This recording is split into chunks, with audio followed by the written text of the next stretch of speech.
नमस्कार दोस्तों, स्वागत है आपका अपने YouTube चैनल ऐश्वर्या मोटिवेशन में। तो आज जो कहानी मैं आपको सुनाने जा रही हूँ, उसमें जीवन का एक बहुत ही अनमोल सीख छुपा हुआ है। तो चलिए कहानी शुरू करते हैं। एक समय की बात है, एक गांव में दो किसान रहते थे। दोनों बड़ी ही मेहनत से काम किया करते थे, लेकिन एक जो किसान था हमेशा रोता रहता था कि भगवान तुमने मुझे ये नहीं दिया, वो नहीं दिया, दिया भी तो कैसा जिंदगी दिया, ये भी भला कोई जिंदगी होती है। लेकिन दूसरा जो किसान था अपने मस्ती में मगन रहता था, हमेशा खुश रहता था और भगवान का शुक्रिया अदा करता था। एक दिन दोनों मरे और भगवान को प्यारे हुए। जब वे भगवान के पास पहुंचे तो भगवान ने उनसे कहा कि बोलो बच्चा, तुम्हें क्या चाहिए। तो पहला किसान बहुत ही गुस्से में उनसे बोला कि भगवान आपने मुझे कैसी जिंदगी दी थी, भला वैसे भी कोई जिंदगी होती है। मुझे हमेशा किसी न किसी को सब कुछ अपना देना पड़ा, हमेशा जब भी मेरे पास पैसे आए किसी न किसी को देना पड़ा।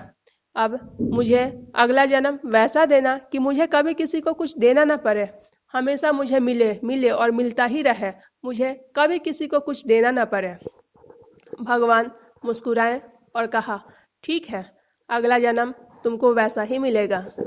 और फिर उन्होंने दूसरे किसान से बोला, बेटा बताओ तुम्हें क्या चाहिए।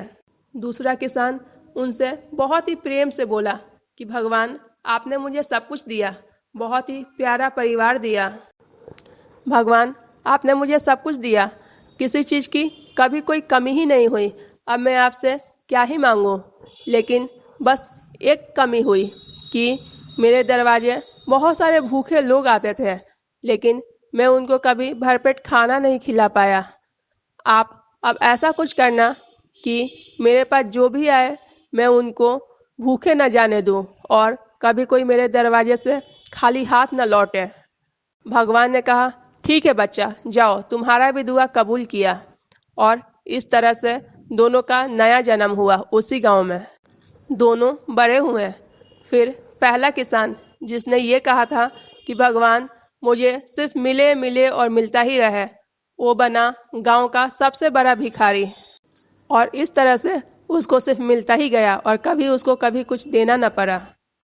और दूसरा आदमी जिसने ये कहा था कि मेरे दरवाजे से कोई खाली न जाए, वो बना उस गांव का सबसे अमीर आदमी।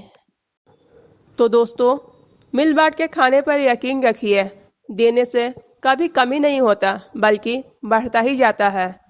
तो इस कहानी से हमें यही सीखने मिलता है कि कभी भी स्वार्थी न बने और देने पर विश्वास रखें। धन्यवाद।